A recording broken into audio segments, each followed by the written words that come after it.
Hello guys, welcome back to talks and works by Revathi. ഇപ്പോൾ സമയം ഒരു 2 മണിയൊക്കെ കഴിഞ്ഞിട്ടുണ്ടാവും കേട്ടോ. ഒരു പങ്കാലമാണ്. ഈ ഒരു അറ്റ്മോസ്ഫിയർ കാണുമ്പോൾ തന്നെ നിങ്ങൾക്ക് മനസ്സിലുണ്ടാവും ഇത് രാത്രിയാണെന്നുള്ള കാര്യം. സോ ഞാനിപ്പോൾ എൻ്റെ ഫ്രണ്ടിൻ്റെ വീട്ടിലാണുള്ളത്. കൊല്ലത്ത് തന്നെയാണ്, രാമൻകുളങ്ങര അങ്ങനെ എവിടെയാണ് സ്ഥലപ്പേര് പുള്ളിക്കാരനോട് പറഞ്ഞത്. അവിടെയാണുള്ളത്. So about one night talks അല്ല, നൈറ്റ് തോട്ട്സ്. ഓക്കെ. കുറച്ച് ദിവസത്തെ ചിന്തകൾ നിങ്ങളായിട്ട് ഷെയർ ചെയ്യാൻ വേണ്ടി ആഗ്രഹിക്കുന്നു. നമ്മൾ ഒരിക്കലും ആരെയും ഡിപ്പെൻഡ് ചെയ്ത് ജീവിക്കരുത്. നമ്മളൊരാളിലേക്ക് ചുരുങ്ങി അവരിലേക്ക് നമ്മൾ ഡിപ്പെൻഡ് ആയിക്കഴിഞ്ഞാൽ അവിടെ നമ്മുടെ പരാജയം സ്റ്റാർട്ട് ചെയ്യുകയാണ്. എൻ്റെ പേഴ്സണൽ അനുഭവം അങ്ങനെയാണ്. എല്ലാവർക്കും അതങ്ങനെ ആവണമെന്നില്ല. ചില ടൈമിൽ ചിലരെ ഡിപ്പെൻഡ് ചെയ്യുന്നതായിരിക്കാം അവരുടെ ബെറ്റർ ചോയ്സ് അല്ലെങ്കിൽ അവരുടെ ബെറ്റർ ലൈഫ് എന്നൊക്കെ പറയുന്നത്. പക്ഷേ എന്നെ സംബന്ധിച്ചിടത്തോളം ഞാൻ എപ്പോഴൊക്കെ ആരെങ്കിലും ഡിപ്പെൻഡ് ചെയ്യുന്നോ അപ്പോഴൊക്കെ എനിക്ക് ഫെയിലിയേഴ്സ് മാത്രമേ ഉണ്ടായിട്ടുള്ളൂ. അതുകൊണ്ട് എനിക്ക് പറയാനുള്ളൊരു കാര്യം എന്ന് പറഞ്ഞാൽ സിറ്റുവേഷൻസ് നോക്കിയിട്ട് മാത്രം ഡിപ്പെൻഡഡ് ആവുക. അല്ലാത്ത പക്ഷം ഡിപ്പെൻഡഡ് ആവാതിരിക്കാൻ തന്നെ മാക്സിമം ശ്രമിക്കുക. നമ്മൾക്ക് നമ്മളിൽ തന്നെ ഒരു ആത്മവിശ്വാസം വേണം, ഒരു സെൽഫ് കോൺഫിഡൻസ്, ഒരു സെൽഫ് ബിലീവ് എന്ന് പറയുന്നൊരു സാധനം ഏറ്റവും ഇമ്പോർട്ടൻ്റ് ആയിട്ടുള്ളൊരു സാധനമാണ്. അത് ഉള്ളിടത്തോളം കാലം എന്തൊക്കെ പ്രശ്നങ്ങൾ വന്നാലും നമുക്കതിനെ ഫേസ് ചെയ്യാനും അതിനെ ഓവർകം ചെയ്യാനും ഒക്കെ സാധിക്കും. പക്ഷേ അതിൽ നിന്നൊക്കെ മാറി നമ്മളൊരാളിലേക്ക് ഡിപ്പെൻഡഡ് ആയിട്ട് ലൈക്ക് ആ ഒരു പേഴ്സൺ അല്ലെങ്കിൽ ആ ഒരു ആൾ നമുക്ക് വേണ്ടിയിട്ട് ഉണ്ടാവും, അല്ലെങ്കിൽ അവർ നമ്മളെ ഹെൽപ്പ് ചെയ്യും, അല്ലെങ്കിൽ അവർ നമ്മളെ ഉയർത്തിക്കൊണ്ടുവരും, അങ്ങനെ ഇങ്ങനെയൊക്കെയുള്ള പല പല കാര്യങ്ങളിലേക്ക് നമ്മൾ കണ്ണടച്ച് ബ്ലൈൻഡായിട്ട് വിശ്വസിക്കും. അങ്ങനെയൊക്കെയുള്ള ഒരു ഹോപ്പ് അല്ലെങ്കിൽ അങ്ങനെയൊക്കെയുള്ള ഒരു എക്സ്പെക്റ്റേഷൻസിലൊക്കെ നമ്മൾ ജീവിക്കാൻ സ്റ്റാർട്ട് ചെയ്ത് കഴിഞ്ഞാൽ നമുക്ക് നമ്മളിൽ തന്നെ ഉള്ളൊരു സെൽഫ് കോൺഫിഡൻസ് അവിടെ നമുക്ക് നഷ്ടമാവാൻ തുടങ്ങും. പിന്നെ നമ്മൾ പതിയെ ഡൗൺ ആവാൻ തുടങ്ങും. നമുക്ക് പിന്നെ ആ വ്യക്തിയുടെ പ്രസൻസോ അല്ലെങ്കിൽ ഒന്നും തന്നെ ഇല്ലാതെ മുന്നോട്ട് പോകാൻ പറ്റാത്തൊരു സിറ്റുവേഷൻ നമുക്ക് ഫേസ് ചെയ്യേണ്ടി വരും. അതിൽ കൂടെ കടന്നു പോകാൻ ഭയങ്കര ബുദ്ധിമുട്ടാവും. അത് ഞാനല്ല, മിക്ക ഉള്ളവരും ഫേസ് ചെയ്തിട്ടുള്ള കാര്യമായിരിക്കും. അതിപ്പോൾ ഈ പറയുന്ന നമ്മുടെ ഫാമിലി ആവാം. ഫാമിലി എന്ന് പറയുമ്പം അച്ഛൻ, അമ്മ, നമ്മുടെ സിബ്ലിങ്സ്, അല്ലെങ്കിൽ മറ്റ് റിലേറ്റീവ്സ്, അല്ലെങ്കിൽ നമ്മുടെ ഫ്രണ്ട്സ്, അല്ലെങ്കിൽ സംടൈംസ് നമ്മുടെ ബോയ് ഫ്രണ്ട്, ഗേൾ ഫ്രണ്ട്, അങ്ങനെ ഉള്ളവർ, അങ്ങനെ ആരുമാവാം, എന്തുമാവാം. അല്ലെങ്കിൽ എന്തെങ്കിലും ഒരു കാര്യം നമ്മുടെ ഡ്രീംസിനെ ബേസ് ചെയ്തിട്ടോ എന്തെങ്കിലുമൊക്കെ ആവാം. എന്തെങ്കിലും ഒരു കാര്യത്തിൽ നമ്മൾ ഡിപ്പെൻഡഡായി അങ്ങനെ അതിലേക്ക് അങ്ങനെ മുന്നോട്ട് പോകാനാണ് നമ്മൾ ചിന്തിക്കുന്നതെന്നുണ്ടെങ്കിൽ അത് തീർച്ചയായിട്ടും ഒരു മണ്ടത്തരമായിരിക്കുമെന്ന് ഞാൻ പറയത്തുള്ളൂ. എൻ്റെ ഒരു എക്സ്പീരിയൻസ് ആണ് കേട്ടോ ഞാൻ പറയുന്നത്. എല്ലാവർക്കും അതങ്ങനെ ആവണമെന്ന് ഞാൻ വാദിക്കുന്നില്ല. ഓക്കെ. എന്നെ സംബന്ധിച്ചിടത്തോളം ഞാൻ എപ്പോഴൊക്കെ ഡിപ്പെൻഡഡ് ആവുന്നോ അതൊക്കെ ഫെയിലേഴ്സിൽ മാത്രമേ അവസാനിച്ചിട്ടുള്ളൂ. അതിപ്പോൾ എന്ത് കാര്യത്തിലാണെങ്കിലും. ഒരുപാട് സ്വപ്നങ്ങളുമായിട്ടൊക്കെ ജീവിക്കാൻ തുടങ്ങിയ ഒരാളാണ് ഞാൻ.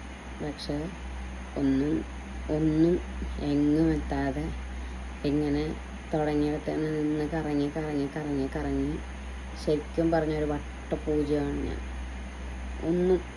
ഒന്നും തന്നെ അച്ചീവ് ചെയ്തിട്ടില്ല. പഠിച്ച് എന്തെങ്കിലുമൊക്കെ ആവണമെന്ന് ആഗ്രഹിച്ചു. പക്ഷേ പഠിത്തം പകുതി വഴിക്ക് ഡ്രോപ്പ് ചെയ്തു ബിക്കോസ് ഓഫ് ദ സിറ്റുവേഷൻസ്. മറ്റുള്ളവർക്ക് പറയാൻ എളുപ്പമായിരിക്കും സിറ്റുവേഷൻ എന്താണെങ്കിലും അതിനെ നമ്മൾ ഫേസ് ചെയ്ത് നമ്മളെ ഡ്രീംസ് അച്ചീവ് ചെയ്യാൻ നമ്മളെ കൊണ്ട് സാധിക്കും, ഇതാണെന്നൊക്കെ. പക്ഷേ നമ്മുടെ ഒരു സിറ്റുവേഷനിൽ കൂടെ, ഇപ്പം ആരുടെ ആണെങ്കിലും ഒരു ഇൻഡിവിജ്വൽ സിറ്റുവേഷനിൽ കൂടെ അവരുടേതായിട്ടുള്ളൊരു ലൈഫ് സ്റ്റൈലിൽ കൂടെ നമുക്ക് കടന്നു പോകുമ്പോൾ മാത്രമേ അത് എത്രത്തോളം റിസ്ക് ആണെന്നും ടാസ്ക് ആണെന്നും ഒക്കെ നമുക്ക് മനസ്സിലാകത്തുള്ളൂ.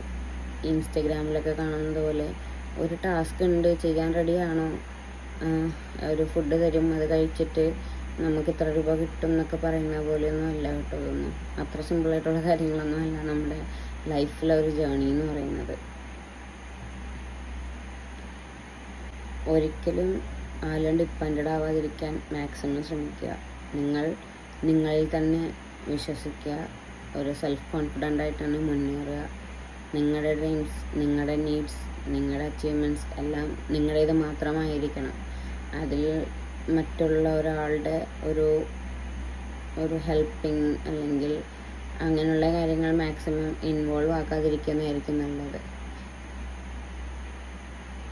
അത് ഇപ്പം ഞാൻ ഷെയർ ചെയ്യുന്നത് എൻ്റെ പേഴ്സണലായിട്ടുള്ള ഒപ്പീനിയനാണ്. എനിക്ക് അങ്ങനെയൊക്കെയാണ് തോന്നിയിട്ടുള്ളത്. അത് എത്രത്തോളം ശരിയാണെന്ന് എനിക്കറിയില്ല. എനിക്കത് അത്രയും മണ്ടത്തരങ്ങൾ മാത്രമേ പറ്റിയിട്ടുള്ളൂ. അതെന്താണെന്നറിയില്ല, എൻ്റെ ലൈഫ് അങ്ങനെയാണ്. അത് എന്തുകൊണ്ടോ അങ്ങനെയൊക്കെ ആയി പോകുന്നു. കാരണം എന്താണെന്നൊന്നും എനിക്കറിയില്ല. എൻ്റെ ലൈഫ് ശരിക്കും ഒരു വട്ടപ്പൂജ്യമാണ്. എൻ്റെ ലൈഫ് എന്താ ഇങ്ങനെയെന്നൊക്കെ ഞാൻ പലപ്പോഴും ആലോചിക്കും. എന്നെ ജനിപ്പിച്ച അച്ഛനും അമ്മയ്ക്കും തന്നെ എന്നെ വേണ്ട. അമ്മ കളഞ്ഞിട്ട് പോയില്ലേ, പുള്ളിക്കാരി ലോകത്തോട് തന്നെ വിട പറഞ്ഞു. പുള്ളിക്കാരി ഇപ്പോൾ സേഫായിട്ട് പീസ്ഫുള്ളായിട്ട് ഇരിക്കുന്നുണ്ട്. എന്നെ അതിനെയും മറ്റൊരു കാരണക്കാരനായ ഫാദർ എന്ന് പറയുന്ന ആൾ വേറെ മാരേജൊക്കെ ചെയ്ത് പുള്ളിയുടേതായിട്ടുള്ളൊരു ലൈഫ് പുള്ളി എൻജോയ് ചെയ്യുന്നുണ്ട്. പിന്നെ ഒരു സിബ്ലിങ് ഒരു പുള്ളിക്കാരി ഉണ്ടെന്ന് പറഞ്ഞു കഴിഞ്ഞാൽ അത് വേറൊരു രീതിക്ക് അവളുടെ ലൈഫ് മാത്രം നോക്കി അവളും പോകുന്നുണ്ട്.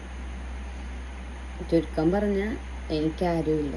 ഈ പറഞ്ഞ ഉണ്ടാക്കിയ ആൾക്കാരും ഇല്ല, ഫാമിലി മെമ്പേഴ്സും ഇല്ല, ഫ്രണ്ട്സും അങ്ങനെ ഒന്നുമില്ല. ഒരു ടൈം വരെയൊക്കെ ഉണ്ടായിരുന്നു, എല്ലാവരും ഉണ്ടായിരുന്നു, കോണ്ടാക്റ്റ് ഉണ്ടായിരുന്നു, സപ്പോർട്ട് ഉണ്ടായിരുന്നു, എല്ലാം ഉണ്ടായിരുന്നു.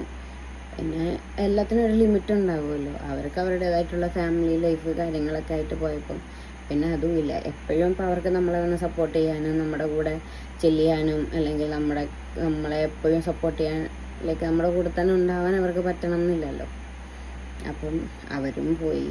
നാട്ടുകാർക്കും വേണ്ട, വീട്ടുകാർക്കും വേണ്ട, കൂടെപ്പിറപ്പിനും വേണ്ട, കൂടെ വന്നവർക്കും വേണ്ട, ആർക്കും വേണ്ട. പിന്നെ ആർക്കൊക്കെയോ വേണ്ടിയിട്ട് ഞാൻ ഉപേക്ഷിച്ച പല കാര്യങ്ങളും ഇപ്പം ഞാൻ ആലോചിക്കുമ്പോൾ മണ്ടത്തരമായി എന്ന് എനിക്ക് തോന്നുന്നുണ്ട്. ആർക്കൊക്കെയോ വേണ്ടിയിട്ട് എന്തിനൊക്കെയോ വേണ്ടിയിട്ട് എൻ്റെ പഠിത്തമൊക്കെ കളഞ്ഞ് എൻ്റെ കരിയറൊക്കെ വിട്ട് ഞാനിങ്ങനെ നിന്നു. പക്ഷേ അതെല്ലാം ഒരു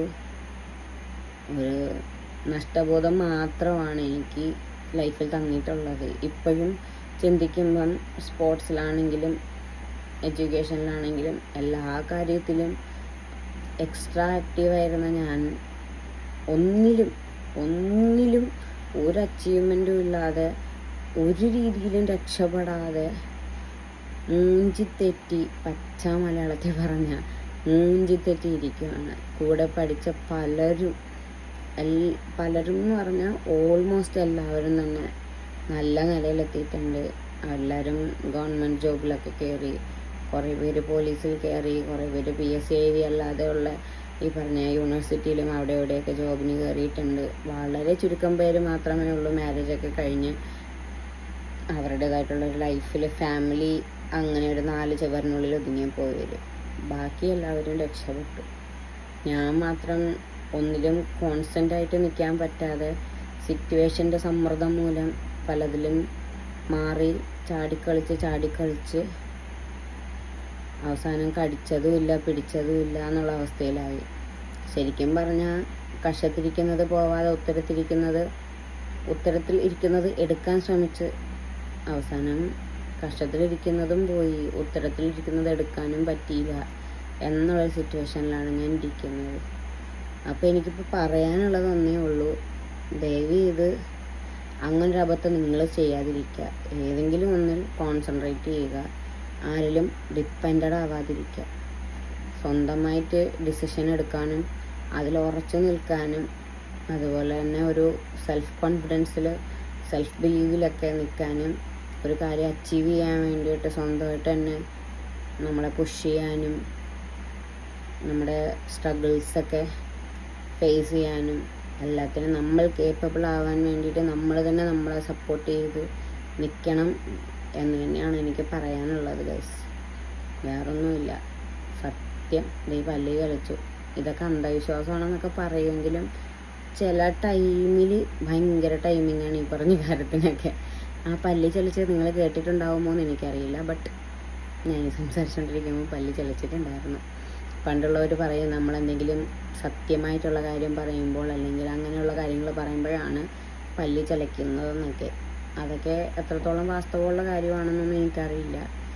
ഒരുപാട് അന്ധവിശ്വാസങ്ങളൊന്നും ഫോളോ ചെയ്യണ ആളുമല്ല ഞാൻ. But sometimes it hits so hard. ഈ കർമ്മ എന്നൊക്കെ പറയുന്ന പോലെ തന്നെ ഈ പറഞ്ഞ കാര്യങ്ങളൊക്കെ sometimes hits very hard. So ഇന്നത്തെ നട്ടാപ്പാതിരാത്രി ടോക്സ് ഇത്രയൊക്കെ ഉള്ളൂ. ഇതൊക്കെയായിരുന്നു ഇന്നത്തെ എൻ്റെ ചിന്തകൾ. എനിക്കെന്തോ ഇന്നിരുന്നപ്പോൾ ഫീൽ ചെയ്ത ഒരു കാര്യം ഇതായിരുന്നു. ഇതെനിക്കെന്തോ നിങ്ങളോട് ഷെയർ ചെയ്യണമെന്ന് തോന്നി, ഞാൻ പറഞ്ഞു. ഞാൻ ഈ പറഞ്ഞത് എത്രത്തോളം വാസ്തവമാണെന്ന് എനിക്കറിയില്ല. നിങ്ങൾക്ക് അങ്ങനെ ഫീൽ ചെയ്തിട്ടുണ്ടോ എന്ന് എനിക്കറിയില്ല. ഉണ്ടെന്നുണ്ടെങ്കിൽ ഒന്ന് കമൻറ്റ് ചെയ്ത് അറിയിക്കുക. ഓക്കെ, സോ അടുത്ത തോട്ട്സ് അല്ലെങ്കിൽ അടുത്ത എൻ്റെ എക്സ്പീരിയൻസ് ഞാൻ ഷെയർ ചെയ്യുന്നത് വരേക്കും. Bye, take care, love you guys, be confident, be self dependent and keep your self beliefs. Bye bye.